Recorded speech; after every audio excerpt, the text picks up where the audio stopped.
The planet's puppet masters almost surely have a plan. There's clearly maybe something there beyond the realm of man. And until you've thoroughly tested every last close-trusted view, I find the more you think you know, the less you really do. That's true, Dr. Zayas. Very well. Where would we be without THC? 'Cause we know they're lying to us, just don't know to what degree. Yeah, where would we be without THC? The Higherside Chat Show, Greg Carlwood and Company. All right, Higherside Chatters, while we always try to keep a close eye on pockets of unchecked power, it seems that over the years the nefarious elite have realized that they can come out from behind the curtain, relish in the protection spell that is limited liability, and coast on the ignorance and apathy of the masses as long as they offer up a catchy jingle and the fake smile of an underpaid PR shill. Meanwhile, their true weapons of mass destruction, Merck, Monsanto, Dow Chemical, Pfizer, Nestle, ExxonMobil, Coca-Cola, and a nearly endless list of corrupt corporations, ruthlessly consume market share as we the people and the planet itself suffer in their wake. But lucky for us, today's guest Richard Belzer is not fooled, and along with his writing partner David Wayne, has just released a powerful book exposing the inner workings and dirty deeds of these very companies entitled Corporate Conspiracies: How Wall Street Took Over Washington. Richard has had a long career as a well-known stand-up comedian and actor as well, best known for his role as John Munch on the TV shows Homicide: Life on the Street and Law and Order: Special Victims Unit. But he's also one of the few celebrities out there willing to use their popularity to draw attention to the things they don't want you to know, and has authored or co-authored several previous conspiratorial books, including UFOs, JFK, and Elvis, Conspiracies You Don't Have to Be Crazy to Believe, Hit List, an in-depth investigation into the mysterious deaths of witnesses of the JFK assassination, and Someone is Hiding Something: What Happened to Malaysia Airlines Flight 370. Finally, a guest who can actually say not only is he a conspiracy enthusiast, but he plays one on TV. And I'm psyched to have him here, the Bells himself. Richard, my man, welcome to the Higherside. Thrilled to be here. Thank you. Yeah, man, it is a real treat. Thanks for being here. I know you've had a long career working with some of the greats, and I really enjoyed this book too. It's awesome that while you could just coast on that sweet, sweet network money, you still write about these subjects quite often. And you don't need to get into these thorny subjects in sketchy conspiracy podcasts like mine. So I find it all that more respectable that you do. Maybe start us off there. Talk to us about that decision. Why do you find yourself compelled to draw attention to these things when you really don't have to? Yeah, well, I've always been thrown out of every school I ever went to, and, for uncontrollable wit. And I always questioned authority. As a little kid, I would listen to what the adults were saying, and kind of, at the risk of being immodest, I was very curious and very smart. And adults would say things in front of me that they wouldn't say in front of another child. It was interesting. At any rate, I've always been, I was a newspaper reporter for a while. In fact, if I wasn't an actor and a comedian, I would be a journalist.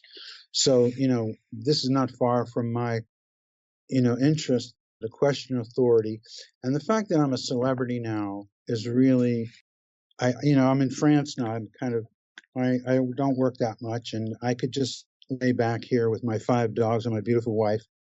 But now I have the leisure of studying and interviewing and really going into depth. And so I feel compelled to write this stuff, because of the journalistic part of me in my blood, and to capitalize on my celebrity and not sit back and, although I could very easily, and I do. Your turn.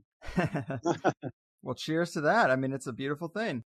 I'm curious, do you ever find people dismissing your serious book work because you are an actor and, you're not supposed to know anything about anything, really? Yeah.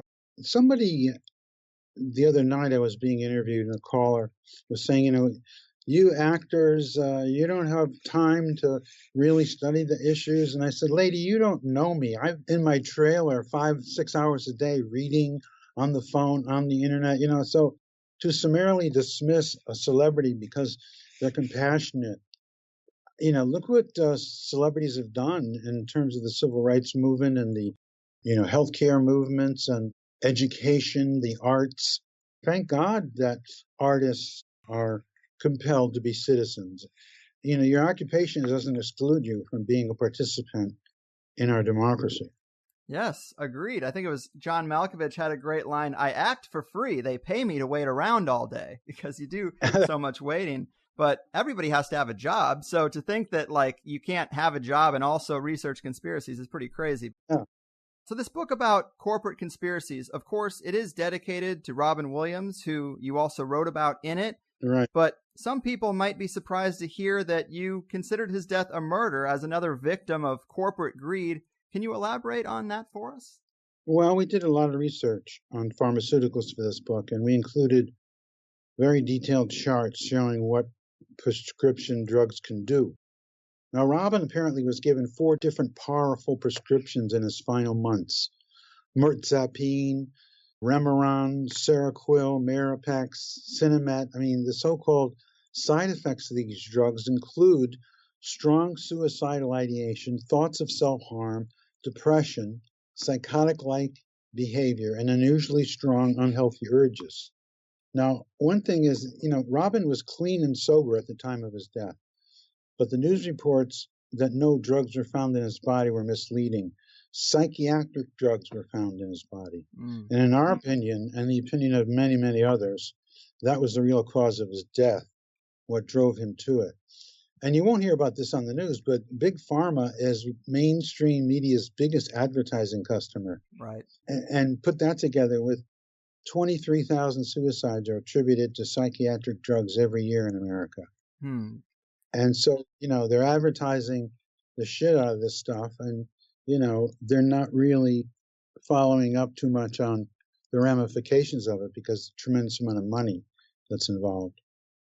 Right. The prescription drug problem is seriously out of control. These big pharma reps, they bribe the doctors and offer them big commissions for writing prescriptions they don't really know a lot about. Right. And then we're also one of the only countries where you can advertise these drugs to the people directly on TV. So they hit us on both sides. People go in asking for this stuff, and doctors are set up to supply it. It is a pretty messed up system. Yeah, and one of the tragedies of the system is that we don't want to demonize these drugs for people that really need them. Do you know what I mean? I think that's getting lost in the conversation. I personally, and I know a lot of people, that after surgery or cancer or whatever, some of these drugs are prescribed for a reason. It's the abuse of them that, should be curtailed. And I think there is a correlation between who is governing the country, what is at the head of the country, what is the mood of the country, and the amount of drug use and spousal abuse and domestic violence.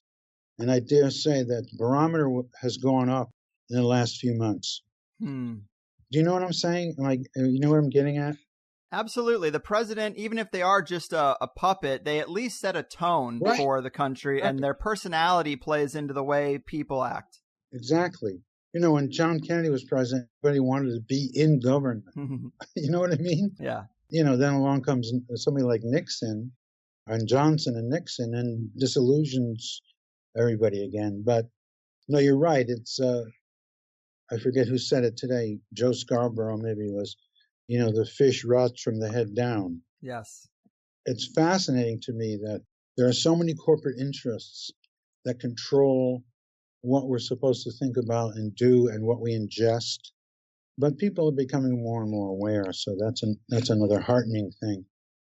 Right. And it is sad, though, that it seems like every election we're given choices between two people, quote-unquote choices, between people who, on these issues that are in your book that we really care about, there's very little wiggle room. They seem to be pretty aligned on most of those things. Yeah, that is true. And, in Europe, in France, for instance, 8, 10, 12 people run, not just 2. Right. And then they, have primaries and they eliminate, and people may vote for somebody extreme as a protest vote, but when it comes to the main vote, they vote more mainstream. So I think it's healthier. It's a sickness to have just, 2 parties, the Democrats, the Republicans, or whatever you want to call them. Right. They all are all owned to a degree, but I think it's a matter of degree. That's true. Yeah, well said. And so to get back to the big pharma thing and Robin Williams' situation, you also read about Rob Schneider and that he was pretty vocal about this prescription drug problem and Robin Williams' death. And he got a pretty serious PR pummeling for it, didn't he? You have to be careful because, some people, again, because it's a celebrity speaking out, but it's interesting why people would react that way for someone who was, devastated by his friend's death and has an opinion. Mm-hmm. Right. As you put it in the book, the media helped do a lot of damage control around Robin's death. And we see Good Morning America defending these pharmaceutical companies and blasting Rob Schneider, which airs on ABC, which is owned by Disney, which is one of the largest recipients of Big Pharma's money. So it gets to be pretty clear when you put it in those terms. Yeah. And, when you watch the news, sometimes you see McDonnell Douglas advertising on there. Like, who's that for? Are you and I going to buy a jet plane? It's like they're just showing us who owns the news. Absolutely. And Rob Schneider, as well as Jenny McCarthy, have both been pretty vocal on the vaccine issue, too. And if these drugs have a laundry list of side effects and dangers, why wouldn't we think vaccines made by the same companies, why would we think that somehow they're completely perfect and immune to these same issues? But, what do comedians and Playboy bunnies know about anything, right? Yeah, well, Robert F. Kennedy Jr. wrote an entire book on this subject. And as you know, he's not a bunny. And, he's concluded, as many others have, that it's because of the dangerous preservatives that the big drug companies put in the vaccines to maximize their profit by increasing vaccine shelf life. Mm-hmm. Just like with all these drug issues, Big Pharma uses its media machine, its financial clout, and the influence that it buys in Washington to keep the system from changing and to keep maximizing profit, because they clearly care more about money than they care about people, to put plain and simple. Mm-hmm. And the vaccine issue really worries me because if you read between the lines and dig into the suppressed data on them, the case gets pretty clear, but people just aren't open to it. Meanwhile, how many people calling the anti-vax community paranoid and delusional actually know what the fuck the Marisol even is? Yeah, that's a good point.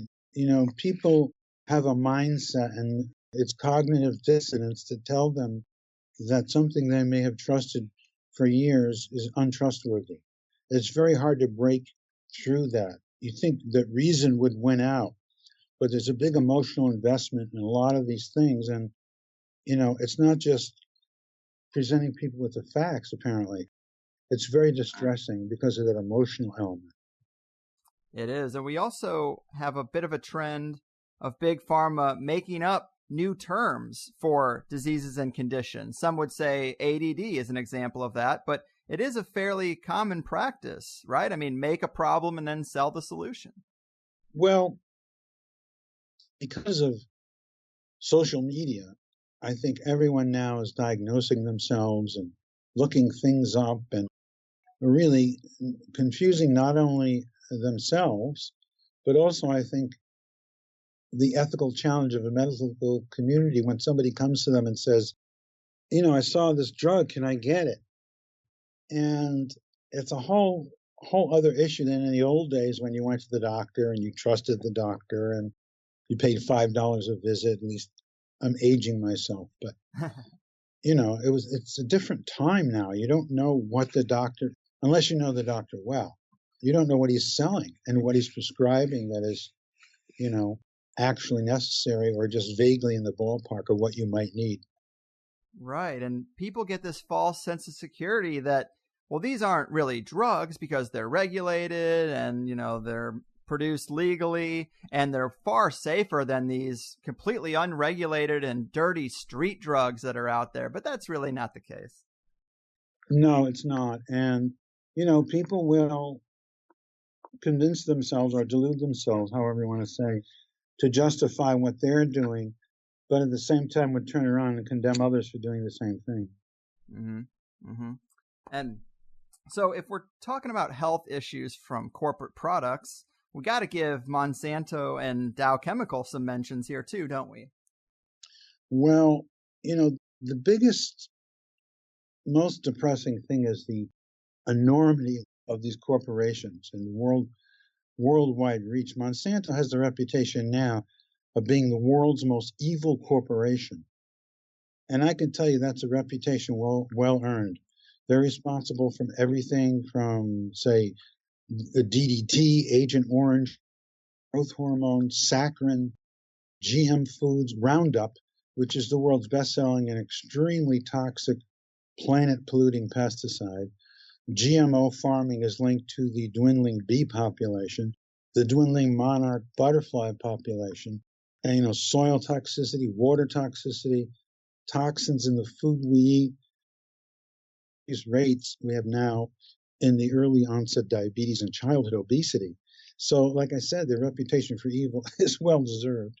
Mm-hmm. That's it's one company. Yeah, it's so sad. I mean, what are really the solutions for something like that? How do we keep a company from getting that big? Should we get rid of the corporate structure entirely and make each company have an accountable owner that has to be responsible for what their company does, which would kind of keep their greed in check by making sure that they can at least keep a handle on everything their company's doing? I mean, I really don't know how to handle this stuff when they have this limited liability clause. Well, I think one thing that we can do is reduce the amount of money these corporations can give to politicians. That's a start. Yeah. And also, boycotting products actually works. And I think people are more and more aware of that. I mean, it's like, these companies are like countries. We're not fighting the corner grocery store. These are gigantic corporations with lawyers and political connections. But, the day after the inauguration, there was millions of people in the street. So I'm not disheartened by American people waking up because of this last election and taking on some of these issues that they never did before, because they realize that our current government is totally a corporatocracy. Amen. And I've talked to many guests before about the EPA and the FDA and how they do provide a false sense of security because a lot of them are paid off and they're not really doing their job. But you note that in a 2010 California State Senate review, it actually revealed that of the 83,000 chemicals used in consumer products, only a fraction of them have actually been tested by the EPA, even if they were doing their job with full integrity. And I mean, what the hell? That's pretty shocking, man. Yeah, they keep defunding the EPA. And now, here, the thing that people have to pay attention to and will is, we talk about the revolving door between banks and Washington. It's because there's an obvious conflict of interest when a company like Monsanto, the head of Monsanto, becomes the Secretary of Agriculture. That's a conflict of interest. When somebody from Goldman Sachs or Citigroup becomes the Secretary of the Treasury, it's like it's so obvious. It's like they're throwing it right in our faces. And make no mistake, the loser is the American people, and the winner is Wall Street and the 1%, or in some cases less than 1%. And, Elizabeth Warren, Senator Warren noted that 3 of the last 4 Treasury secretaries under Democratic presidents, starting with Robert Rubin, have been affiliated with Citigroup either before or after their service. And that's got to stop. And this whole thing about too big to fail, that's got to stop. Amen. And you mentioned the revolving door in Monsanto, and that is such a great, clear-cut example. I had it written down here from your book. This guy's name is Michael Taylor. He was an attorney for Monsanto, then joined the FDA as Deputy Commissioner of Foods, then went back to Monsanto as VP of Public Policy, then went back to the FDA as Deputy Commissioner for Policy, rigging the game for Monsanto all along the way. And that's pretty insane. I mean, shouldn't the FDA Commissioner of Foods be like a leading nutritionist or something, not just a freaking lawyer? Yeah, I think wasn't the last head of the FDA was a physicist or something. You know what I mean? It was a guy with some brains. No, you're right. It's just disgustingly and obviously everything's a political appointee to meet the needs of the corporations. This all started with Reagan when he would appoint the heads of different departments to disassemble those departments, like education and agriculture. And so this has been going on for a long time. And Bush was, a dream to corporations. Imagine how much they love Trump. Mm-hmm. Mm-hmm. He's just like this, 12-year-old albino gorilla bouncing off trees and eating whatever he can grab. Yeah, man. And there also is a real parallel between, say, the disinfo we experienced around cigarettes a few decades ago and what we're dealing with now when it comes to something like sugar and soda, isn't there? Yeah, good comparison. I mean, the tobacco industry spent millions and millions of dollars with these fake studies over years and years. I remember when I was a kid, my doctor recommends Camel. And there would be pictures of doctors smoking. So, yeah, that's a good model for these other industries. And I think, that would lend itself to big oil, too, to convince them to at least start to switch over to green, because they can make just as much money with solar panels and thermal energy from the earth and wind farms, and there's all better batteries, and it's ridiculous that they're so drunk on oil, and it's such a everywhere there's oil there's human suffering. And I think this next generation coming up, I was kind of losing all hope for a while there, but it looks like a lot of people are energized. It never would have been before this election. Mm-hmm.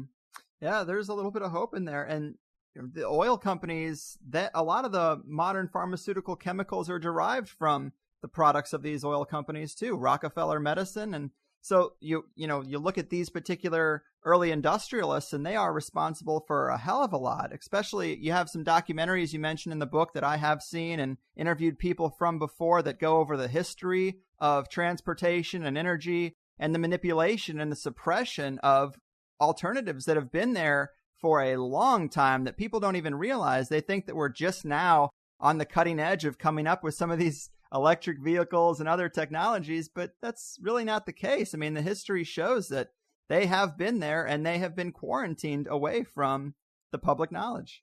Yeah. You know that documentary, Who Killed the Electric Car? Yeah. Yeah.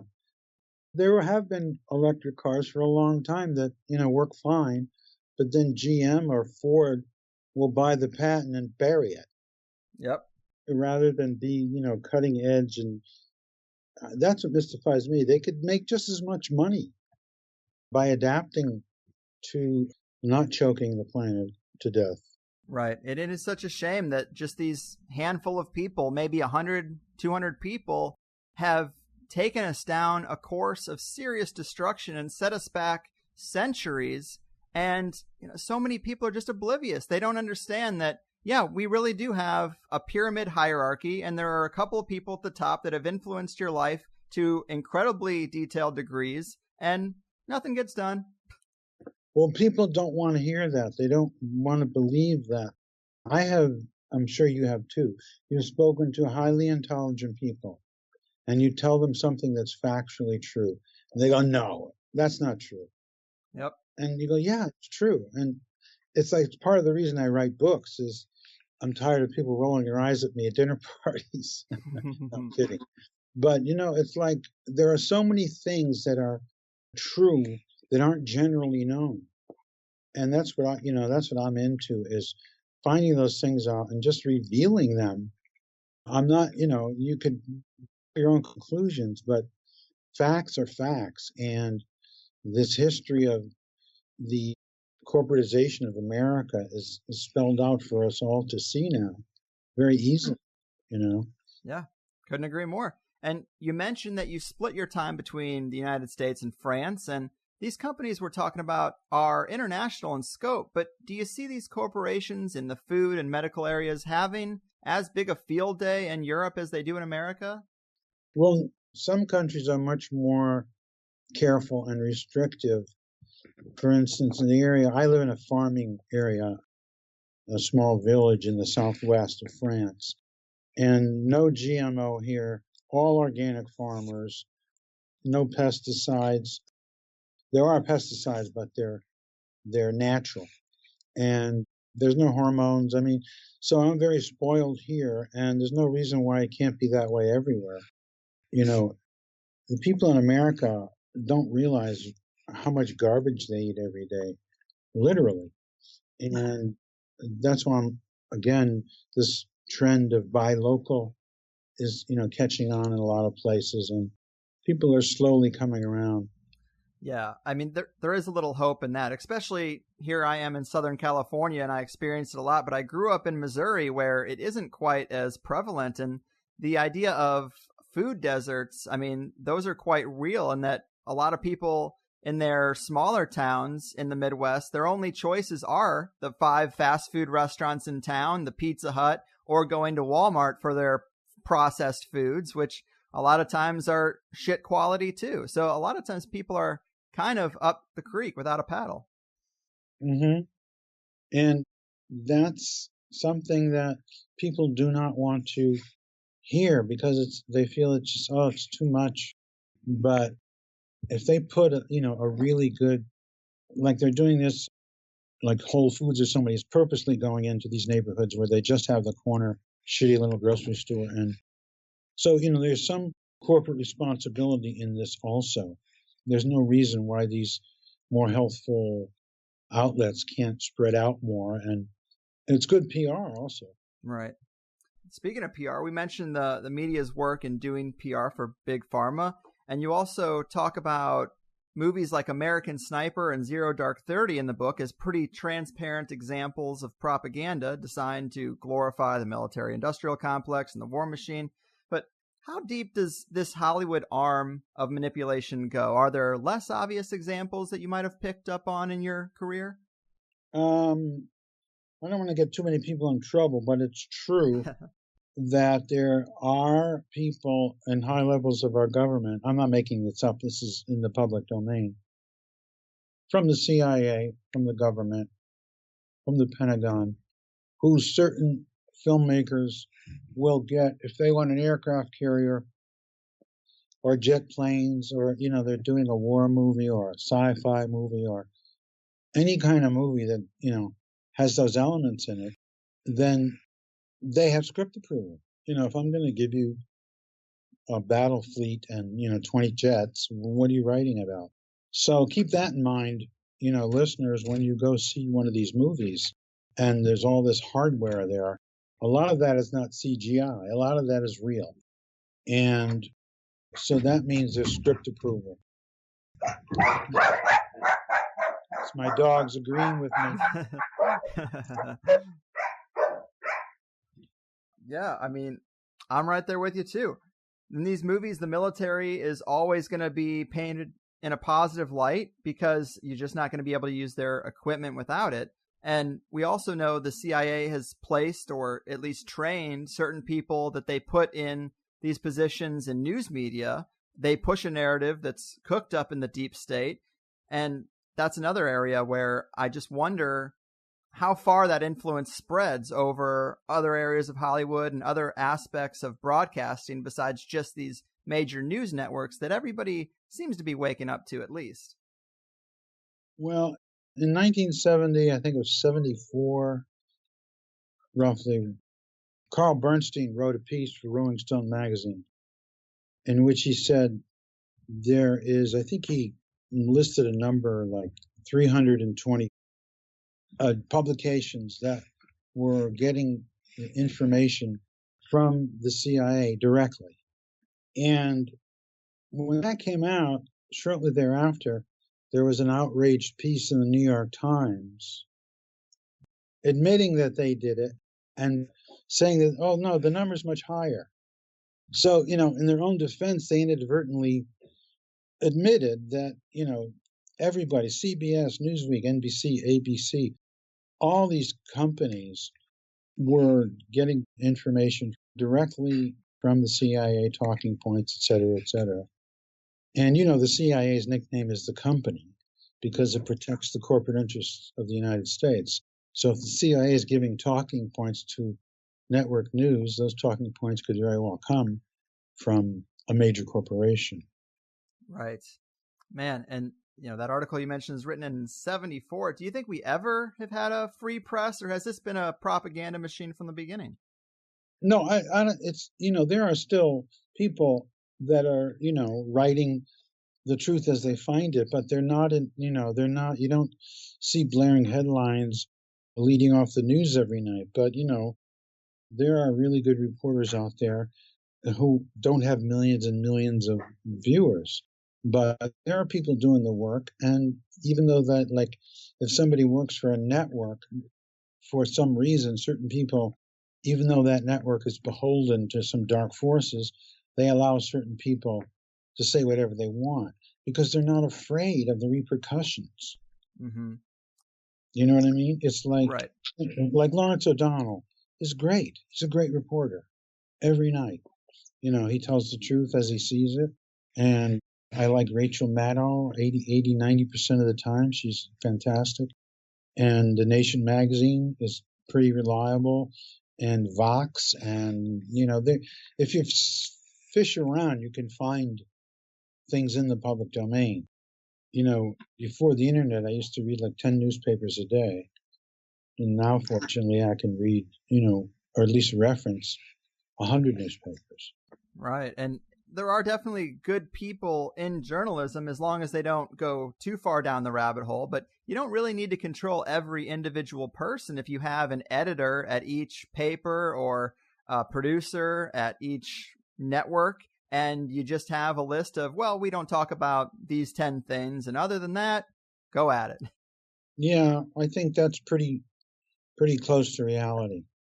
There are certain things that they could talk about, but would be discouraged from talking about.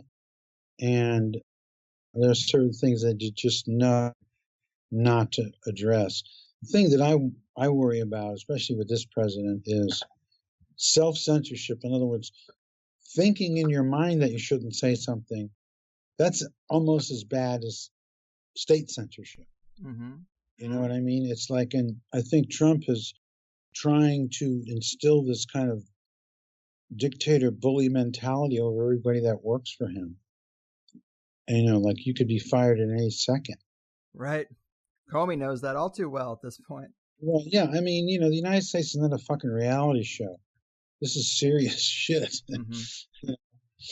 And every day, I can't, no one can remember getting up every single day and going, wait a minute, he's the president? What's he going to do today? It's every day he's changing, or every hour. I don't think nervous systems are meant, I don't know how long this can last. It's like these guys giving the world a nervous breakdown. Right. And I was definitely shocked, even though so much shocking things have happened. I was really surprised to see Comey actually get fired. It seemed like pretty transparent what was going on there. But then, you go to the other side, and Bill Clinton, he fired the FBI director just before they found Vince Foster's body, which was a big conspiracy. Yeah, but I don't think they're comparable. I think there's certainly the Vince Foster death. I mean, I've written about it, so is incredibly suspicious. But I can't Clinton's fingerprints on it, although I wouldn't be shocked. I have no. Whereas in this situation, he's admitting stuff to Lester Holt. So it's a different, you know what I mean? He had his whole administration go out and lie, and then he goes on the next day and refutes everything they're saying. It's like, no one's ever seen anything like this. Right. I mean, it is definitely more obvious and in your face, but as you know, with a lot of these conspiracies, sometimes we don't get that smoking gun and we have to do a little speculation. I don't think it's, too far to say that Vince Foster's situation was quite sketchy as well. Oh, yeah. Very suspicious. Incredibly suspicious. So, I mentioned American Sniper and Zero Dark 30, some movies that are made as examples of propaganda that you talk about in the book. Yeah, Top Gun. Oh, of course. And as an actor yourself, I'm curious, do you think that actors have any responsibility for this and the parts that they take and play? I think actors who feel they have a responsibility to themselves as artists and to their fans and, will turn stuff down. I mean, I know that for a fact. So if you see somebody, an actor in a jingoistic movie that's really repellent, nobody put a gun to their head to do it. You know, they did it, period.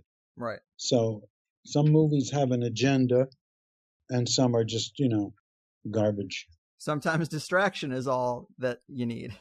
Yeah, and I'm all for that if it's entertaining and not malevolent at the core. Mm-hmm. I mean, it is kind of a slippery slope to say they should take too much responsibility, because you can always just find somebody else. I mean, I mentioned I'm from Missouri and I have 3 friends who work at Monsanto, and we just don't talk about it. But I mean, really, where else is a biochemistry major in Missouri going to work? You know, people have to pay their rent, but it does kind of bum me out. Yeah, I know exactly what you're saying. I have a friend who was approached when he was in college by the Pentagon, CIA, ONI, or this Office of Naval Intelligence, because he was so smart. And he had kind of modified holograms and was into this really brilliant stuff.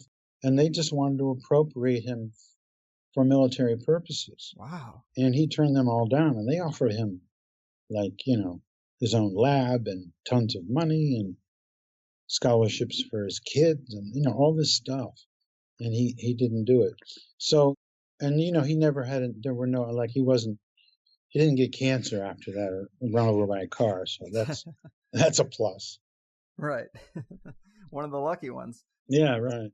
It is rare to have someone with such a successful acting career here. Have you ever faced situations where in your career as an actor that's conflicted with your conspiratorial opinions or the books that you're writing or the personal beliefs you have in these areas?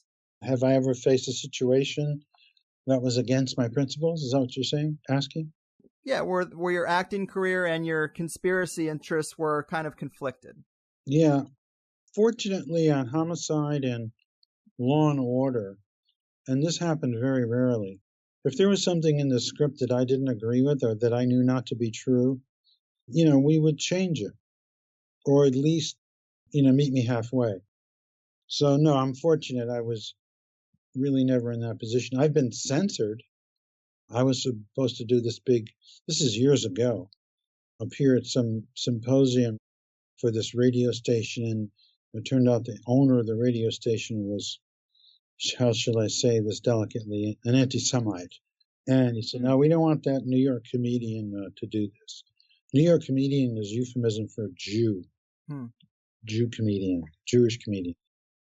And there was a couple other times where I was censored, but never, nothing egregious, just, kind of embarrassed people that didn't want to hear what I wanted to say, who had invited me to certain things. But nothing really.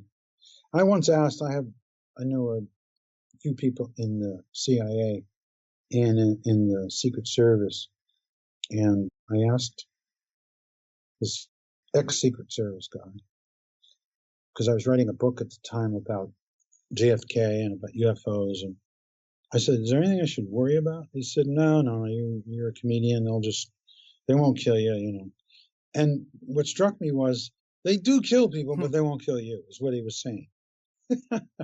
Like, they won't kill you. Yeah, man. That is something I've been worried about more and more as the show grows, but I always say that I'm probably safe because it's the guests who are doing the research, and as long as they're still around, I guess I should be fine. No, they don't, we can be easily marginal, although I've gotten in trouble. Actually, I forgot to tell you one story. You may have known this. I was on Fox News in the morning. No, not Fox News. Anyway, it was a talk show, not the one that's on now, but another one. And they were interviewing me about Law and Order and stuff. And I said to them, say Heil to your friends in the news division. And I got in a lot of trouble. I almost got fired. Damn, I believe it. I believe it. That's a touchy subject. And I gave the salute because I fucking hate Fox News. And, I almost got fired. And I said to one of my bosses, who will go unnamed. I said, look, they have 24 hours a day, 7 days a week. I'm a comedian with a few minutes on a TV show. I don't think we can equate the. Yeah, you're stupid for doing that. I mean, keep your mouth shut and don't talk to the press. But they didn't fire me, so that's a good thing. That is a good thing, man. So I know as an actor, you obviously move in those circles. You've had a lot of conversations with other actors. Do you think, in general, most of the people in this field are aware of how influential Hollywood and mainstream media is? Or is this something that gets talked about a lot among the actors? Or do you think some of it gets more glossed over? No, I think now more than ever, people in so-called Hollywood people are much more aware of their responsibility to their public. And so I think that's good. I think they're being more careful, or they're being more active, or whatever. It's not like, those innocent times where, in World War II, every major Hollywood star was raising money for the war and doing all this patriotic stuff. And nobody said, what are these Hollywood people doing? Nobody questioned it. So if anything, I think celebrities have a responsibility, because we are in the public eye, to at least, have some opinion, or say, I don't, or I respectfully decline, or, whatever. Right. I think more people are aware of their responsibility of being a celebrity. And that's a beautiful thing. We're also in a really fortunate time where you can be an entertainer and reach a large audience without having to play ball with the media gatekeepers, without potentially having to make compromises that you might not want to make just to have a job, because the floodgates on the internet are sort of open, at least for now. But you still don't know who's watching and listening and saying, I'll never work with that motherfucker again. True. His or her views. But, I'm kidding. I'm half kidding. So you also mentioned UFOs, and, one of my favorite quotes is from Bill Clinton's book, where he says, just after the Apollo 11 mission, astronauts walked on the moon, an old carpenter asked me if I really believed that it happened. And I said, sure, I saw it on television. He disagreed. He said that he didn't believe it for a minute, and that them television fellers could make things look real that weren't. And back then I thought he was a crank, but during my 8 years in Washington, I saw some things on TV that made me wonder if he wasn't ahead of his time. And that is just such a provocative quote from an ex-president. But as someone who is more familiar with what can be done on a Hollywood soundstage, do you think that moon landing footage is real, or was that a fake? My feeling, and this is purely from my years of studying all this stuff, I think we went to the moon once and we were warned off and never went back. That's why we've never gone back. That's what I've heard, learned, read, and found out from many, many different sources who are really familiar with this. And it seems like when they went up there, they saw, this is in the public domain, they saw a row of lights on the horizon that were, idling a craft. And, Edgar Mitchell, and who's an astronaut, says no doubt. Several other astronauts said, if you hear some of the recordings that were not censored, the code word for UFOs was Santa Claus is here, and they had a couple of terms to use. So I believe that if we could, we would have gone back there. There'd be mining, there'd be medical experience. We could do so much on the moon in terms of scientific research, and it would put us ahead maybe centuries because of the nature of the atmosphere up there and the minerals that are there and what we could do there. But no, we never went back. So that to me says, and I've heard this term, we were warned off. Mm-hmm. So I tend to that. I find that so provocative, and I've heard those very same tapes where they talk about, hey, we got a Santa Claus coming up on our right, and you're like, hey, you're supposed to be out in space on your way to the moon. There's not supposed to be a person for like tens of thousands of miles. What are you talking about? But that is super provocative. Do you think there was, from what maybe some of your connections, you've been able to extract some details, but was there a real conversation there? What, did it get beyond just seeing some saucers in the sky? Did they actually land on the moon and have some type of meeting with people in the flesh? Or how serious, or what kind of details about that warning off have you heard or been able to dissect? Yeah, that's a great question. I don't know how that was specifically communicated to us, meaning Earthlings, but that's a great question. I don't know if, they got a message, or they just, maybe it was like somebody, walking in the jungle and then coming to a clearing, and there's like 500,000 men with spears pointed at you. You would turn around and probably wouldn't go back. Right. And I have heard some of those far out conspiracies that the moon itself is some kind of alien base brought into orbit long ago to monitor. And that is pretty far fetched. But when you add this component, you're like, well, it might be a base now, at least. Well, there's two things about the moon that have yet to be explained. One is the surface gravel and rocks are older than the rocks beneath it. Think about that for a second. Also, when the first shuttle landed on the moon, it reverberated like a bell. Yes. So that means, it was hollow. And, there's no reason to disbelieve that it was not towed into place for whatever reason as a base to affect our tides. Who knows? And that there's certainly a case to be made for it not being a naturally formed object. It faces the same way.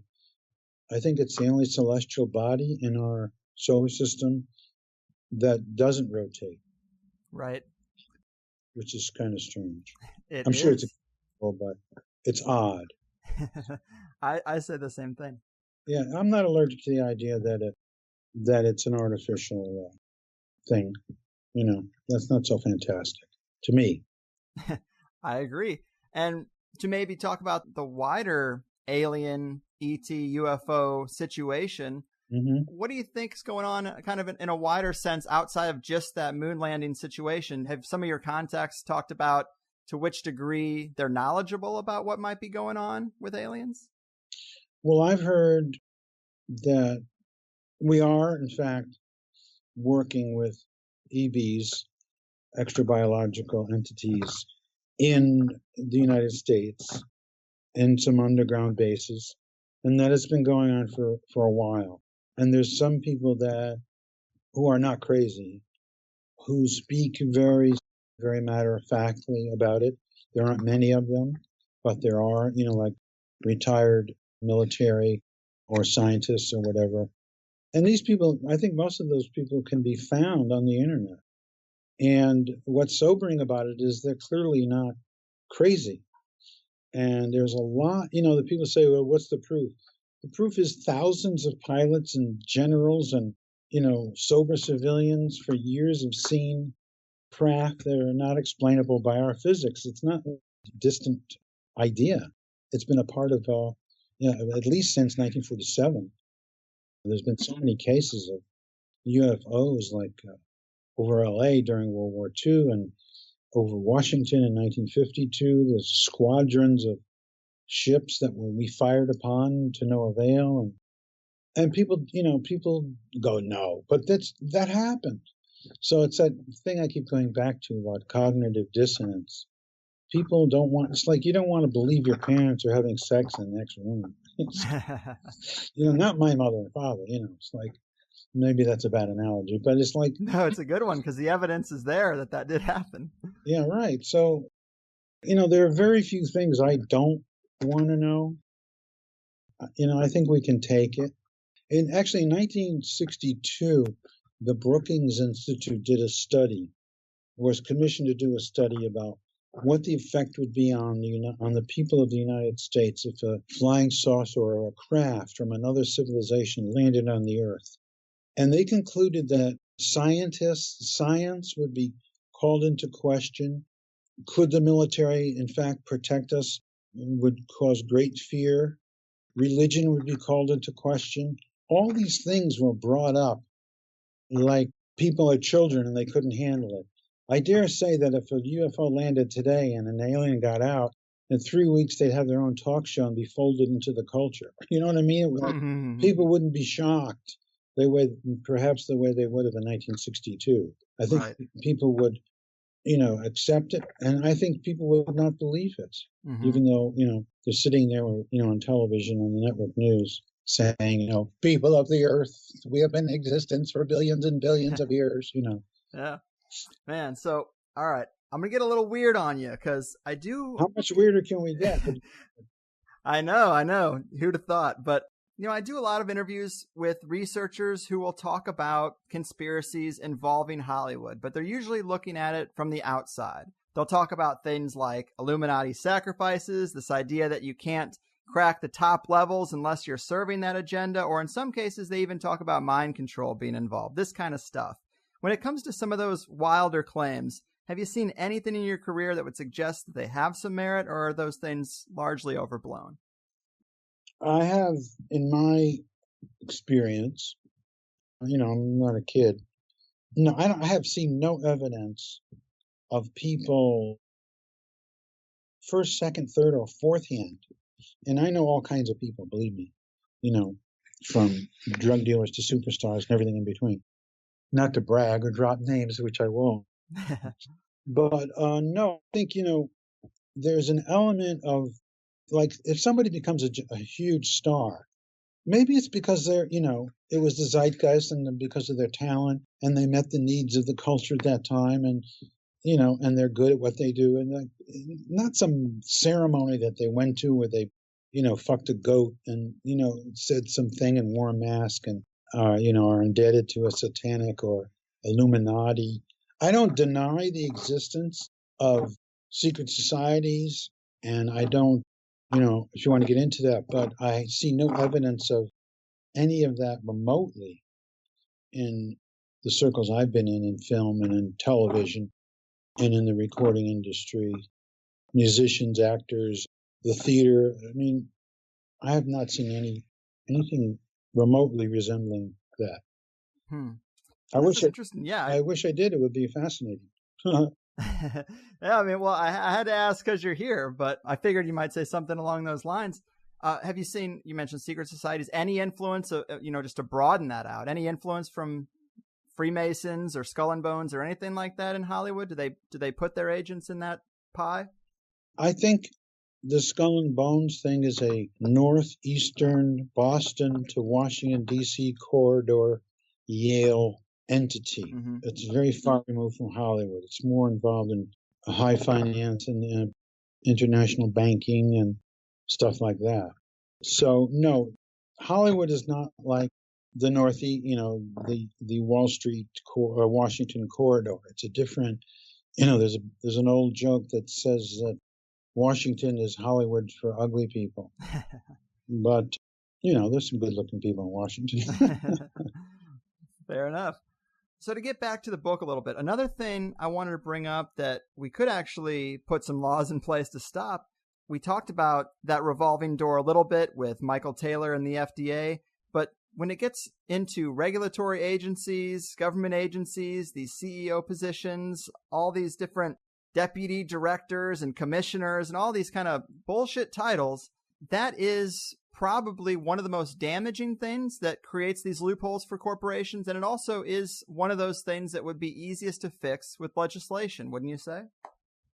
Yeah, that's one of the things that we have in our book is what can we do about it? And one of the things is just end this revolving door, like you gave an example of before. When you have somebody that is crafting legislation to affect an industry they worked for, that should be against the law. Right. I mean, and I think that people are becoming more and more aware, especially with these town halls. They're investigating more and more. What does their congressman actually do? And they're finding out, that it's not pretty. And they're not meeting their constituents' needs always.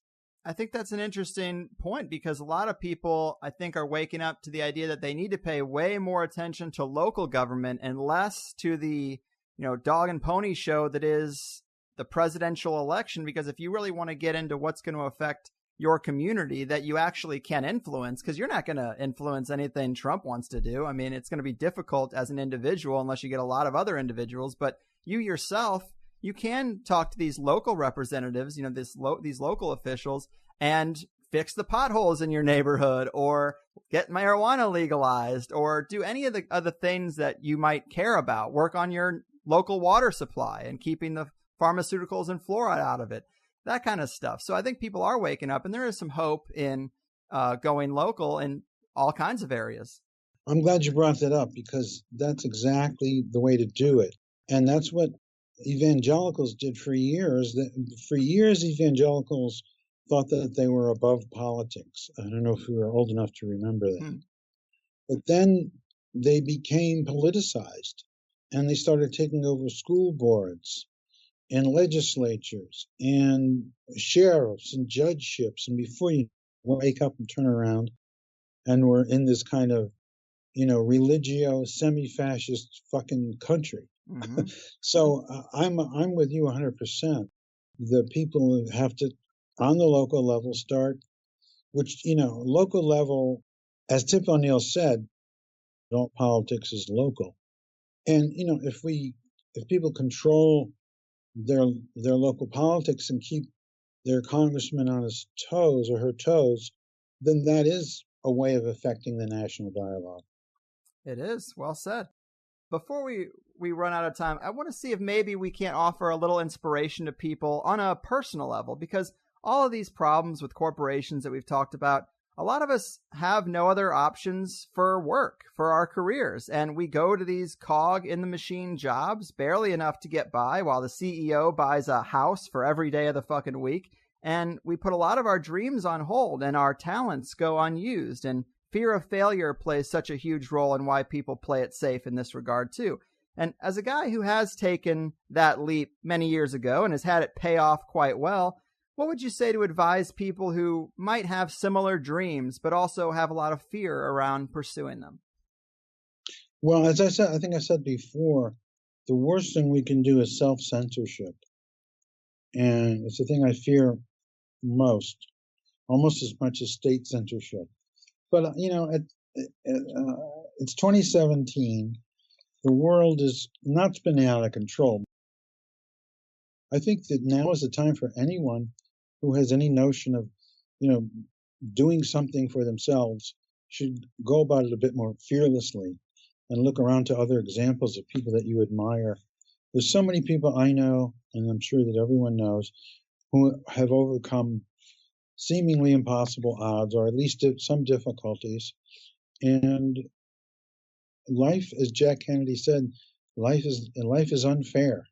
And sometimes we have to, work a little harder than the next person. But the main thing is maintaining our self-esteem and dignity. And having an uncertain future certainly doesn't help. But it's something that I think people can exercise their will. I don't think everything is predestined. I think you can exercise your will over your fate. Mm-hmm. At least, in my experience. Well, yeah, I mean, that's also what they say in the esoteric circles, for sure. I also agree. And I think that getting into this conspiracy stuff, yes, we would like to see some major structural changes to the system that we have. But on an individual basis, I think the value in learning about this stuff is to get just a more accurate map of the world that we live in. And with a more accurate map, you can navigate it more appropriately for yourself. Maybe you see all the damaging things these corporations do and the way they undercut their own employees and the way pensions are going away and benefits are cut. And you say, well, fuck this. I'm not going to be able to work for AT&T for the next 30 years. I'm going to have to go do something on my own. And I think that kind of that's the value on an individual basis. Would you kind of concur with that? Yeah, I think that's well put. That some people just kind of reflexively fall in line, so to speak. Right. And others, have an urge to maybe stop and step out of the line and look around, Mm-hmm. But a lot of people need a security that, their job, their family, their rent, their mortgage, whatever, that when the leadership of the country is so uncertain, it throws everything into uncertainty. And, it's harder to do what we've been talking about than it was 10 years ago, I think. Mm. That's sad. And but I hope I'm wrong. I hope so too. And we mentioned Trump a few times. I also wanted to throw out there, I saw a clip of you actually got to roast Donald Trump at the Friars Club almost a decade ago, and maybe even longer. Yeah, 2004. 2004. You pointed out some of these same issues, the fact that he's made a lot of his money by abusing workers and taking advantage of people and making shady deals. And I was just curious, do you hold a bit of personal pride at this point that you got that opportunity to kind of speak right to him? Yeah, well, living in New York, we knew all about Trump before he went into politics. So a lot, that's who he was. He's always been. So when he became president, it was like, not him, not our Donald, not our bloviating pig Donald. He's the president. So yeah, I'm very prideful over that. Well, it's just so interesting that after everything we've been through with the back and forth from Democrats, Republicans, and just things never changing, that we would look to some billionaire real estate executive as the saving grace and the champion of the people. It really made zero sense. Yeah, and don't forget, he did not win the popular vote, for one thing. Fair. Can you imagine what would happen if Hillary was president? There'd be hearings for for 4 years. It would have driven her crazy. Yeah, it seems like we were in trouble either way. Yeah, but I think that the activists and regular people that have woken up, it's very, very heartening to me that Americans have taken the responsibility, as Jefferson said, to be an informed citizenry. And that's what's happening. Yeah, well said. That is a positive note. And I love it, man. I really do appreciate what you do and the way you choose to use your platform. And I really enjoyed the book, and I hope people pick it up. Is there anything else you're working on or would like to tell the people about before we wrap this thing up? I have a talk show on YouTube. It's called Richard Belzer's Conversations. And I interviewed Gilbert Gottfried and Paul Schaefer and, a bunch of really interesting people. So people might want to check that out. Yeah, very cool. Getting outside of the corporate stranglehold and going out on your own. I love it. Exactly. You and Bill O'Reilly. Who's that? Never heard of him. Yeah, me either. Well, man. Richard, thanks again. Keep fighting the good fight, my man. Okay, Greg. Take care. Thanks again. You got it. All right, good people of the internet. Big guest today in Richard Belzer, blowing the doors off some corporate conspiracies.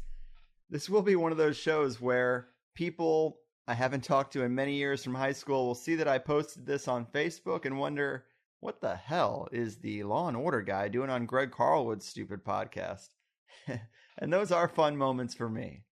But I thought we covered a lot of good ground too. I loved the book, and it worked out because I literally was typing corporate conspiracies into Amazon to see what books came up. And of course, Richard's was top of the list and a new release. And to add icing on that cake, his people already knew about the Higherside Chats when I asked if we could get him on. So everything slid right into place. Big thanks to him for taking the time. I also kind of did this one for my dad, who's seen Richard a lot through the years, is a bit of a fan. And I think it's just cool for him to see this episode come to fruition too. So shout out to Pops. Also, when I was going over some clips from Richard's career, just looking at all the crazy stuff he's been a part of, I found a clip with Hulk Hogan. Apparently, in the 80s or maybe early 90s, Richard had his own show, and Hulk Hogan was on it, put him in a headlock, and choked him out, dropped him, and his head slammed against the stage in pretty dramatic fashion, and the crowd gasps, and it was just one of those interesting, real, things didn't go expected on live TV moments that I always get a kick out of. So I did want to talk about his book, of course, but I also focused a lot of questions on the media and Hollywood, because it is sort of rare to have such a well-known actor here. I wanted to get a bit into that stuff, hear things from his side. And I was also a pretty big Robin Williams fan. The guy really was one of a kind. And we do have researchers in the conspiracy world who are saying he faked his death or was an Illuminati sacrifice. These are things that I will never know. And you can have those theories, but Richard was a friend of his, and I am more than happy to paint a target on Big Pharma for this one. I think that's fairly cut and dry. There is a serious pill problem these days. Also, like I said in the intro, Richard doesn't have to put out these books. He doesn't have to draw attention to these things, but he does, so we should respect that, even if we might disagree on some of the finer points. Personally, the only area I'd really disagree with him on would be that he seems to be a little biased when it comes to liberals and the Democrats. I don't know that he holds them to the fire the same way he would Republicans. For a conspiracy enthusiast, I just think it's better to step outside of both parties and consider them equally corrupt and unusable. Of course, philosophically, I do find more common ground with liberal-leaning folks, but I do try to separate that from actual career politicians, news anchors, and Team Democrat in general. But that's just me, and it really wasn't even the point or the focus of today's show. Obviously, people have their own way of looking at these things, and we can still come together and have a productive, solid conversation about Big Pharma, the regulatory agencies that aren't doing their jobs, the revolving door of politics and corporate players, media manipulation, and some alien talk, of course, for good measure. So I hope you liked it. I appreciate each and every one of you who listen. As always, an ad-free 1-hour version goes out to the world, and if you want to hear the extended 2-hour episodes, you sign up with me for the Higherside Chats Plus for $5 a month. In this episode, we talked about the prison industrial complex, the drug war and its role in the big conspiracy, the bank bailout and why it shouldn't just be glossed over, the prospect for a bailout round 2 in our future, how Bayer developed heroin, what Richard thinks about the motivations behind the JFK assassination, Malaysian Airlines Flight 370, Richard's thoughts on the Franklin scandal, blackmail and pedophilia networks in elite circles. And from that dark place, we got words of artistic inspiration and Richard's advice to people who aren't living out their dreams due to fear, pressure, and the multitude of things that hold us back. I thought it was important to hit that before we ended it, because a lot of people out there are dreaming, not living. And I know the corporate stranglehold and the big conspiracy can seem so overwhelming and absolute that the situation seems unfixable, and maybe in a lot of ways it is, but you can still live a good, happy, successful life despite all that. And when it comes to the big system, we absolutely know there are differences between the corporate stranglehold on a place like France versus the United States. So don't say we can't do anything. We do have to pay attention. We got to watch where we put our money, call out bullshit, and make sure politicians know that we're just not fucking around anymore. People will say, oh, when you vote, you give your power to the system and validate their paradigm and all that. Okay, so do nothing then, and then we'll only have assholes and criminals in office, with even less accountability than they have now. We have to actually watch them, and we're really not. We got to own that a little bit. But the world's a complicated mess. These are just some parts of it. Either way, I love you guys. Thanks for listening. I'm out of here. The HighersideChatsClothing.com for all your conspiracy t-shirt needs, and I'll see you in just a couple days with a new episode. Your move, Big Pharma pill pushers, corporate food finanglers, and alien moon base operators. Your fucking move. Oh no, you see, the world isn't random, it's attached to puppet strings, control over everything. The 9 to 5 is trying to steal ya, now don't that job seem silly? Hello, can you hear me? Or should I play back recordings from some spying agency? Wish we were younger and free. I'll be thankful when it's all exposed, the vast conspiracy. There's such a difference between us and the damn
cartoons.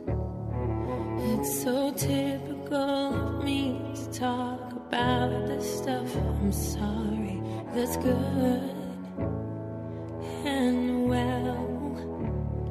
Did you ever hear the argument that nothing really happens? It's no secret, and that the best is plus. It's doubling your time.